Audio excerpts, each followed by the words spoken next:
ኳሱን ያየነው 45 ደቂቃ ነው። ማለት የመጀመሪያው ፈርስት ሃፍ በጣም የሚደብር ነበር። በጣም በሁለቱም ቡድኖች በኩል ያየነው ሙከራም ሆነ የሆነ የሚያስደስት እግር ኳስ የለም ነበር። ሰከንድ ሃፍ ግን አርነ ስሎት ምን ብሏቸው እንደገባ አይታወቅም። ቀይር ነው ያሉት። አረ ሶቦዝ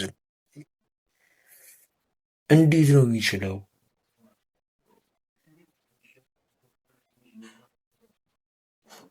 ዶናሩማ ራሱ ኳሷ መግባቷን ከኛ እኩል ነው ያየው።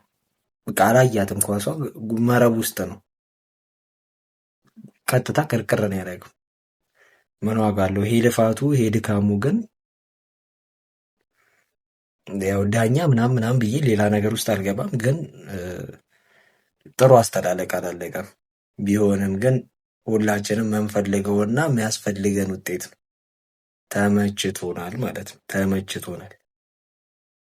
በቃ ጨዋታው 45 ደቂቃ ነው። 45ቷ ደቂቃ በጣም አዝናኝ ነበረች። በጣም ደስ የሚል ነበር። ከረፍት በኋላ የነበረው ጨዋታ